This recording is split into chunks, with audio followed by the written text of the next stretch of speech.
Welcome to SportsBeat KC, presented by Big O Tires. It's Wednesday, November 27th, and I'm your host, Blair Kerkhoff. On Tuesday, and weeks, even months after the news was expected, the Missouri Tigers got word that their appeal of NCAA sanctions was denied by the national governing body. In the short term, it means a bowl ban this season for the Tigers. Even if they win at Arkansas on Friday and qualify for the postseason, Mizzou will not be eligible, and this will cost the athletic program an estimated $8 to $9 million in revenue from the SEC.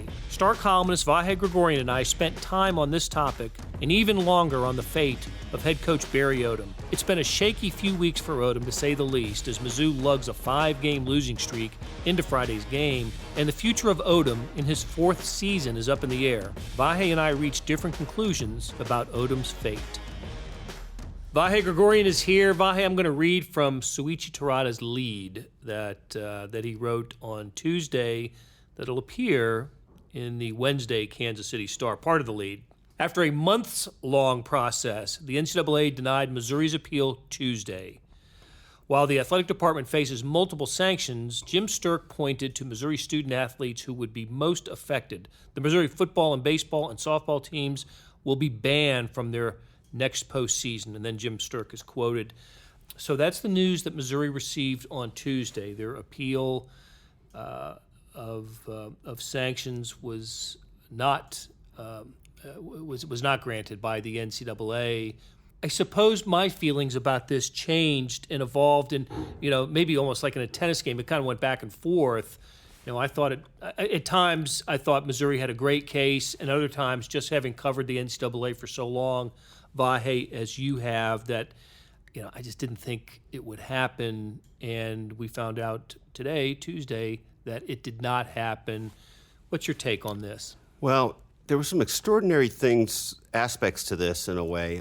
I'll just go first to the news conference. We've been around Jim Sterk a little bit for a few years now, and generally my read on him is a pretty affable guy and good-natured.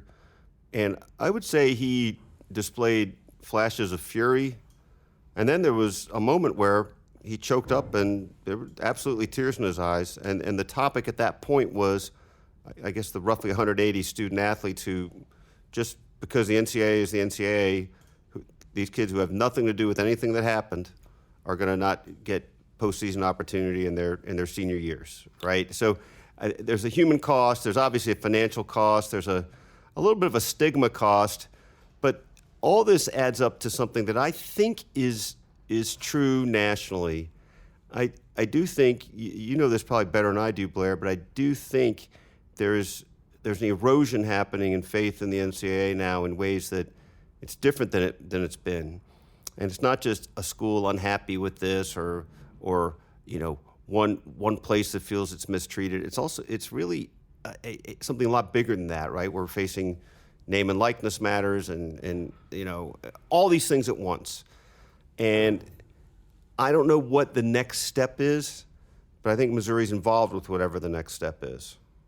Interesting. I saw John Sunvold quoted. I believe it was John, a former basketball star, wonderful analyst, and now chairman of the Board of Curators at the University of Missouri. And his sentiment was, I think, one that will resonate throughout the Tiger Nation, and it made sense to me too. Basically, it comes down to Missouri being penalized for cooperating. Absolutely, and that was. It's funny you say that. I was in between assignments today and thinking about what I wanted to say about this, and I thought, well, first I'm going to say that the message is you're better off obfuscating than cooperating, which we've seen that model, and We've seen it succeed. And then I saw John Sunvold say it way better than I was going to say it, so I quoted him. But I think that's part of the takeaway here, and the NCAA has done nothing to help us understand that in a different way. It didn't even speak to the fact that it took 19 weeks instead of 8. Doesn't feel the need to do that.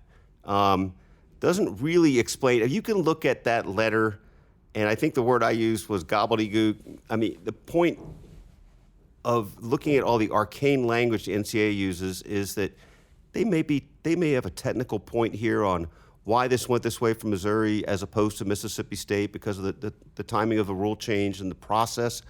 But we were joking around in the office earlier. It's a little bit like, well, really, can you not just make fairness always part of the process? And maybe my lenses on this are too close to one aspect of it. I just can't get past the idea that Ms. Kumar, one rogue tutor, it's a term everybody's been using now. It's right. It's like might as well be part of her name. I've accepted it. Yeah, I've accepted it, and I feel like vindictive rogue tutor is probably really the way to put it. And look, it took 12 students cooperating with her, right? So it's not, in a way, it's not really just one rogue tutor, but it is. I mean, that's at the crux of it. And you can't help but think of North Carolina, right? Just this vast scam and how Carolina defended itself on the idea that, not that we didn't do it, but that everybody was allowed to do it. It was available to the entire student body. Yeah. So so North Carolina, which excuse me for interrupting you, Vahe, but North Carolina, which engaged in what I think is the most widespread and longest-standing academic scandal in college sports history, received little or nothing in terms of sanctions from the NCAA. And I think we feel the same way about this. It's something I got into in what I wrote just briefly, but I think to myself, the NCAA didn't punish North Carolina that way or meaningfully, but that stigma, that's a different kind of stigma, and they're going to have to bear that, True. for many years to come. Just its own thing. On a couple of practical notes here, the bowl ban is going to cost Missouri $8 to $9 million because Missouri is not eligible for postseason play. They have to forfeit their share of postseason money that comes to the SEC. So bowl revenue, and that is a big chunk of money for Missouri to lose out on that share. And the other matter, of course, which is more immediate, the Tigers will be favored to become bowl eligible on Friday when they take on Arkansas at Little Rock, but that's no longer out there for these players. They will not be able to a win that'll give them 6, the minimum requirement for bowl eligibility. Now means nothing for Missouri. They can get to 6-6, and they will not be in a bowl game. And as you said earlier, there isn't anybody on this football team or coaching staff really that had anything to do with this. Yeah, and it's interesting. So as we think about that aspect of it, Blair, the bowl game being off the table, it's interesting just to isolate that into what that's going to mean for this last football game for Missouri.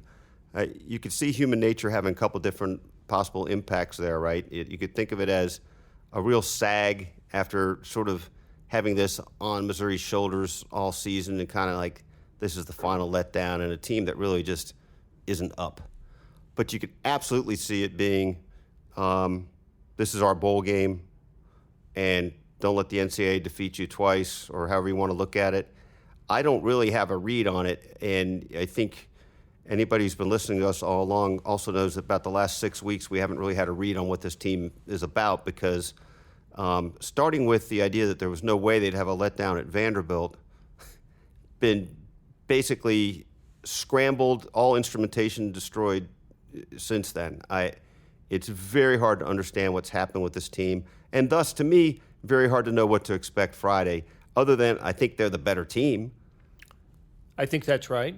Yeah. So that's it. But we don't know what that means, and we can talk another time about other implications of this game. Well, and we are going to talk about that after we take a break. So I'm here with Vahe Gregorian. We're talking about Missouri, the news that the Tigers received earlier this week about their the appeal to the sanctions that was not they were not granted relief from the NCAA. But I think to be honest with you, as big as that news was, and as delayed as it was, which made it a big story on Tuesday this week, the bigger story really is the fate of Barry Odom, head football coach at Missouri. And Vahe and I are going to talk about that after this break. Big O Tires is rolling out Black Friday deals now through December 8th. Get limited time Black Friday savings on oil changes, brakes, car batteries, and more. Plus, save up to $190 on select Michelin and BF Goodrich tires when you use your Big O Tires card with no interest financing for 12 full months OAC. Don't miss Black Friday deals happening now through December 8th only at Big O Tires. For your nearest participating location, go to bigotires.com.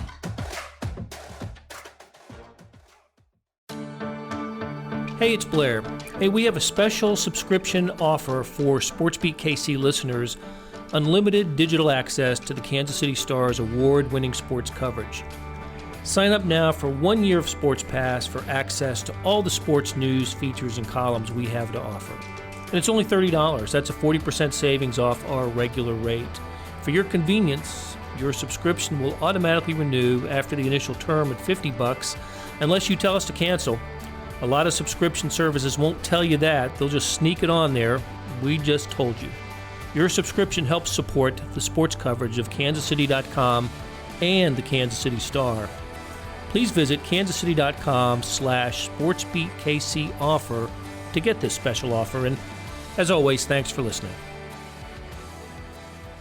I'm back with Vahe Gregorian on SportsBeat KC. We're talking Missouri Tigers and the future of the Tigers, and I guess more immediately the future of head coach Barry Odom.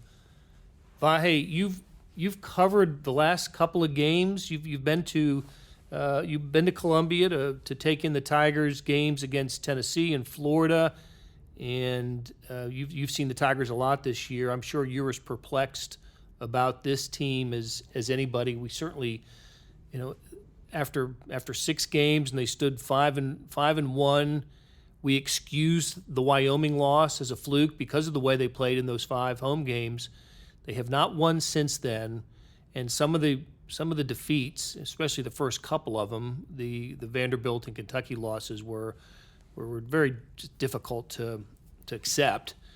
Missouri was favored in those games by double digits, by the way. Yeah.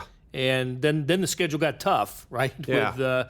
With Florida, Georgia, Florida, and Tennessee's playing much better, and Tennessee took care of the Tigers last week. So all of that has left the Tigers with a 5-6 record going into Friday's game against Arkansas, and it has put into play in a major way the future of Barry Odom.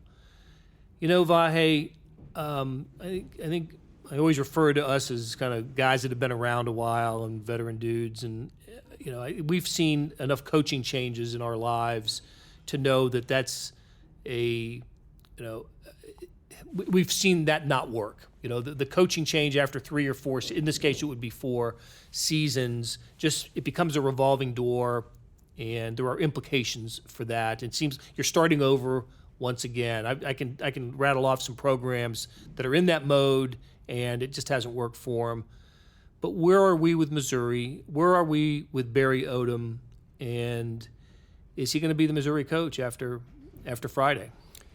Well, it's a great question, and I think there's some different scenarios here and some things that are hard to just really know. One is beat Arkansas, and I think we can almost certainly feel he'll be back. Now it sounds funny. What gives you that? What gives you that feeling? I think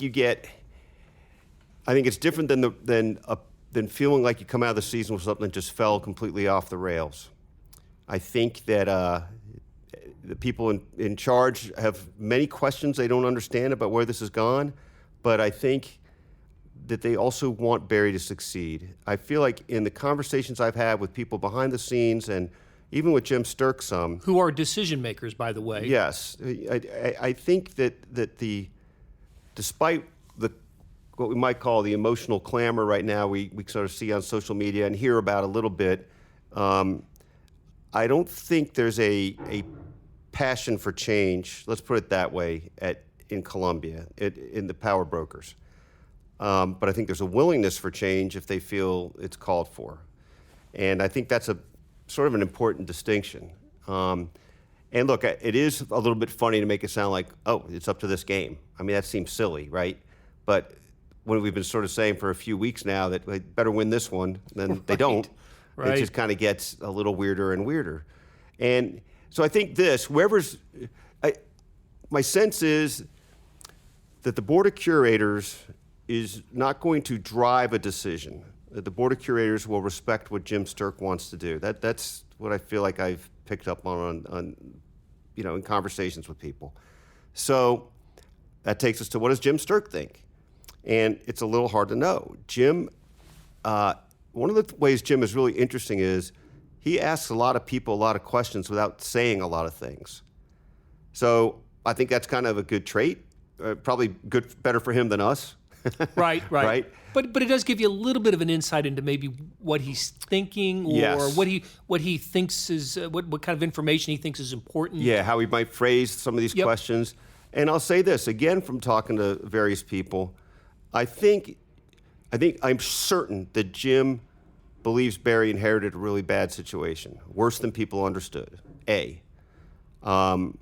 B. This is year 4, but I've heard a term used within the athletic department that they sort of look at this as year 3 because of what he inherited. So that's a little interesting, right, if you think of it that way. On the other hand, I feel like he's really baffled and a bit upset by this streak.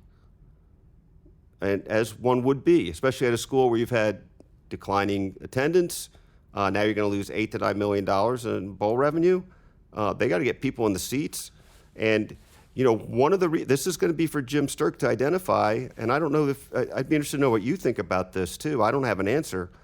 To some degree, there's a certain percentage of fans up in arms, and there's some that it's just kind of quiet. And the question there is, are they just apathetic now?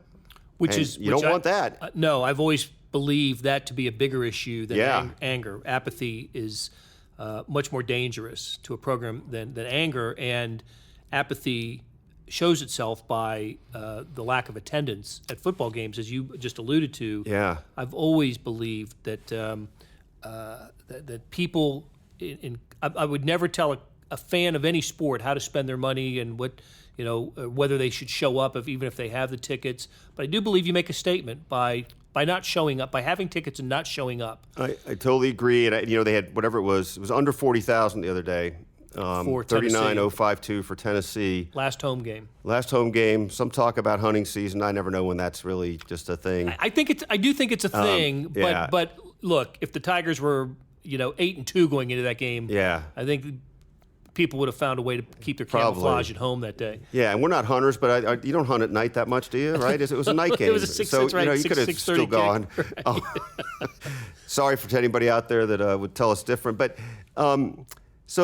and to your point, almost the exact words probably really, but I mean, there's different ways to speak, to make a statement, and one of them is anger on social media, and another is a statement by not being there. And so that's what Barry's facing, and I do think there's a little consumer confidence issue with Barry. Now, this is the sort of thing that decision makers have to filter out the right way, right? I mean, it's one thing to have disgruntled fans, and another thing to have them have valid points, and I certainly think there's many valid points of criticism of Barry. I mean, the discipline, the offense, these things really bother you, right?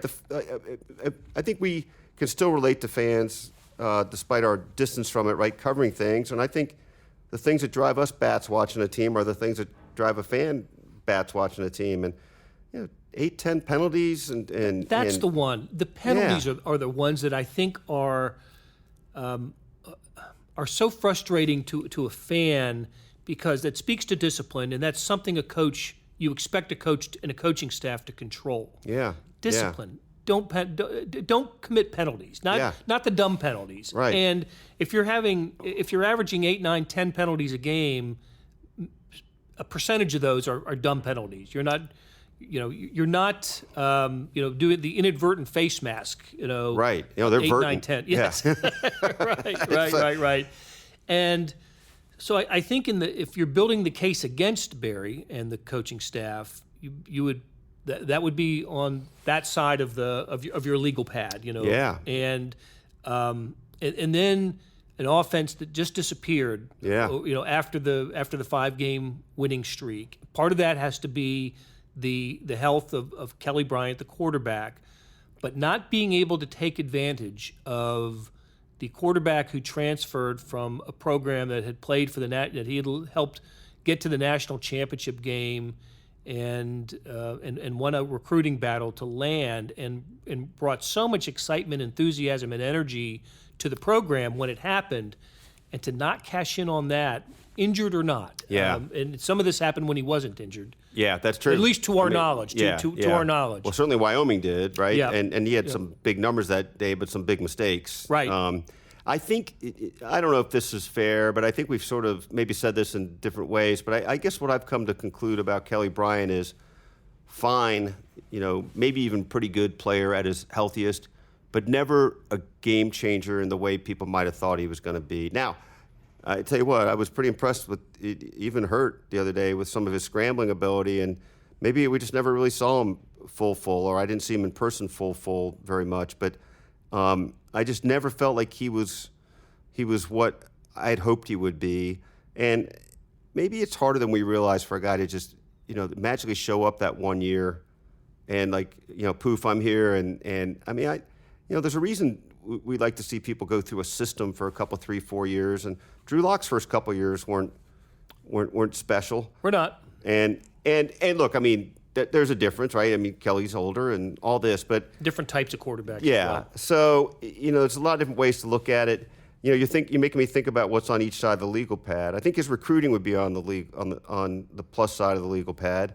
I think it's hard to remember, but until this 5-game losing streak, they'd won 9 of 11 over 2 years. Absolutely, and they had scored. I mean, they had scored. Their offense had been terrific. Now, some of that was Drew Lock, and right. and some of that was Kelly Bryant as well. But look, the stat that has really stood out to me is they did not score fewer than 31 points in the first 6 games. Then they went 4 straight games with a total of 27 points.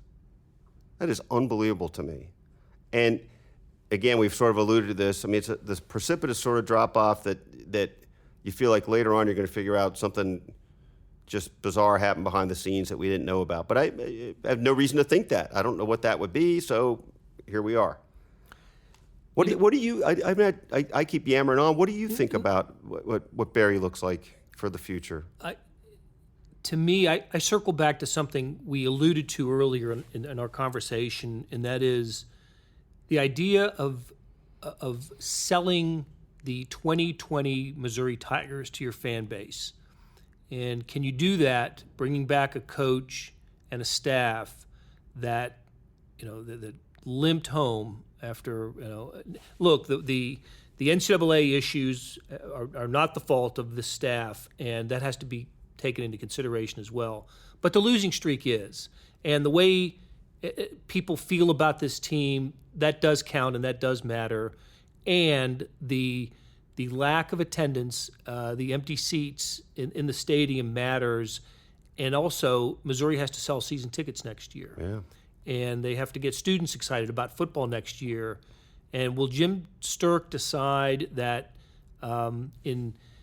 will he take that into consideration when he weighs the idea of what's fair to Barry Odom and what should look? The other thing to consider is they play in the SEC. It is, you're swimming with the sharks. Yeah. In this conference, and I'll tell you what, schools have fired coaches for less than Barry Odom. For sure. I mean, we're in that culture now, yes, right? And they have fired coaches who have been more successful than Barry Odom in the same amount of time. That's right. You disappoint or you don't rise to a level of expectation. I've never seen that applied, in a AD firing coach decision like it is in this conference. Gene Chizik won a national championship at Auburn and was gone a couple of years later. Didn't win off enough. Sumlin at Texas A&M. This is a conference that doesn't tolerate mediocrity for long. But then we get back into the idea of the revolving door. Right. When you make that change in this conference, with that change comes the expectation of getting it done. So I guess my another thought that I have is, can Missouri be seen in the way that Kentucky has been seen with Mark Stoops, who was able to build that program to a level of kind of consistent bowl eligibility, never really threatening for the division title, but I think probably satisfying its fan base enough to keep him and his staff employed. And they certainly have taken care of Missouri. Well, they have. That's one of the pivot points on both, right? Right. I mean, that's kind of an interesting thing. And you're making me think of this. Like, what is the realistic expectation for Missouri football? And I think you may have said this out loud before, and I may have said it out loud, and maybe we both think it. But I'll just speak for myself. I think you want to think your baseline is being a 7-8 win team with the potential to win a division championship, right? Every few years. You could make a case this was that year in terms of how the schedule played out, what you had coming back. Well, the schedule, not how it played out, how it set up. Yes, the setup. It was as advantageous a schedule as Missouri is ever going to have. You have to win every game, right? You still have to play them, but it looked like there was a reasonable path to 8-0. And Missouri's handled Florida and Tennessee the last few years, so you could see a 10-1. Arkansas shouldn't be a problem. So, Georgia was maybe the one that you sort of thought all along, well, that's probably it. But the appearance of this team was that, especially after winning 6 of the last 7 or whatever it was last year. So, again, though, I think we both got the pendulum swinging back and forth. I think this was that year. But let's remember that Gary Pinkel went into his 7th season before he had double-digit wins. 7 seasons. And also, they inherited different problems, right? Gary inherited basically 2 decades of losing pull-down gravity. That's right. And Barry inherited something different than that, right? It was only a couple years removed from back-to-back SEC division championships. A win away from potential playoff stuff. Was there a playoff then? No. But today it would be. In the first year, let's see, 13. There was, in 14 it had gone to the college football playoff. BCS in 13, college football playoff in 14. But no, you're right. You're absolutely right. But then 2015 turned out to be such a public relations disaster for Missouri. Yeah. And Barry Odom seemed like the right guy at the right time for that. A Missouri guy who could come in and say the right things and work hard and roll up his sleeves and and true son, all of that. And I thought he was on that path, and I was willing also to cut him a little slack because of all those issues. But in year 4, we're at the end of year 4, and I get maybe we should consider this his 3rd year. Gary Pinkel was in a bowl game in his 3rd year. He had the losing record his 4th year, and was really on the edge of losing his job. For what it's worth, Barry's record is still better than Gary's. And I think if after 4 years, right? After 4 years, and I think maybe it's a few games better. Same conference record. Maybe it's the same going into this game. They both had 12 wins, conference wins, and Barry could have a 13th, as I recall it. I looked this up a couple weeks ago. Don't remember for sure, but it's not an unreasonable baseline of comparison there, right? I mean, in terms of results. So, the funny thing there's different denominators here, but one of the common denominators of Gary Pinkel's really good teams was continuity at quarterback. Yes. And really good quarterbacks, including underappreciated James Franklin. Right. That's right. But I was going to say quarterbacks that played that were all conference caliber. Yeah. And you had 3-year starters in these guys, 3 and 4 year starters. I mean, from Brad Smith to Chase Daniel, Blaine Gabbert, James Franklin. Yeah. I mean, a couple guys spent some time in the NFL here, and we haven't seen that. Depending on how you look at Barry's recruitment of Drew, as I recall, that was sort of in the pipeline, but Barry sealed the deal. So, seems like having a long-term solution to quarterback is part of this equation, and we don't exactly know what that is right now. And we don't know. We think we have next season's quarterback identified. We just don't know how it's all going to play out, right? Yeah. All right, so Tigers at Arkansas, Friday, 1:30 kick on national TV. A little bit of if CBS is looking for storylines, they've got a couple of them anyway. Yeah. The Razorbacks with their interim coach, they've already fired Chad Morris, and maybe Missouri, and maybe a last game for Barry Odom. We certainly know it's the last game of the season for the Tigers. Okay, so if you're going to stick with Missouri wins, Barry Odom's back, and I think I'm going to lean the other way. That I think I'm going to say Barry will not be the coach on Monday. Wow. That's what it's. I don't know if I'm right. Well, obviously we don't know anything really about. But I just get a sense. It just feels that way to me right now. And at the very least, if Barry Odom's back, he'll have a new coordinator or two. Well, I think that's true. And I think, but look, I would put this, I hate to ride the fence this much, but I said wow before, but could I really be surprised by that? No, I think there's a school of thought that this is already in the works. I don't know what's valid. I'll tell you what, if it's going to happen, it is in the works right now. Well, that's right. It would be fast. And this is about all I really know. I'm not going to feel the need to be calling anybody on Thanksgiving to find out, because I think that he's going to have this game one way or another. And we've probably talked about this before, but this is a school that fired Al Onofrio on Thanksgiving Day. So I have covered coaching firings and coaching searches on Thanksgiving. I have ruined Thanksgiving dinner at my household. Oh, and I've ruined it at our household and those of others. I remember being home when Bob Stull was on his way out at Missouri and calling Bob on Thanksgiving Day to see if he still had his job, and my parents just absolutely furious at me. Not so much for messing with the timetable of Thanksgiving dinner, but my bad manners. Well, how about, can you top this? How about the time I actually stayed home from the Aloha Bowl one year while covering Kansas, and I ended up trading bowls with another writer, so I was going to go to California to cover Kansas State later. But a young family, I wanted to be home for Christmas, and the Aloha Bowl was on Christmas. Glenn Mason had already announced that he was leaving Kansas, and so Bob Frederick, the then athletic director, did not travel with Kansas. He was starting to conduct the coaching search for KU, and on Christmas Day, I'll never forget, Glenn Mason on the pregame interview with Dean Blevins for ABC, Cover the Game, announces that he's returning to Kansas.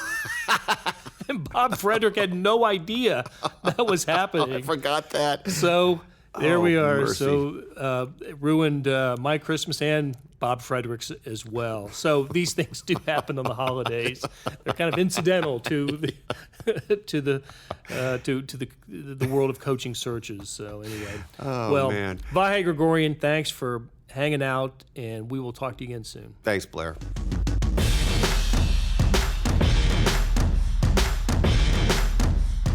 You've been listening to SportsBeat KC, the Star's daily sports podcast presented by Big O Tires.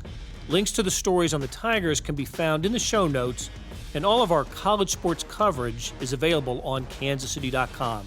I got to tell you, it takes more work than I'd imagined to produce a podcast, and I got to watch Leah Becerra put together a couple of shows today.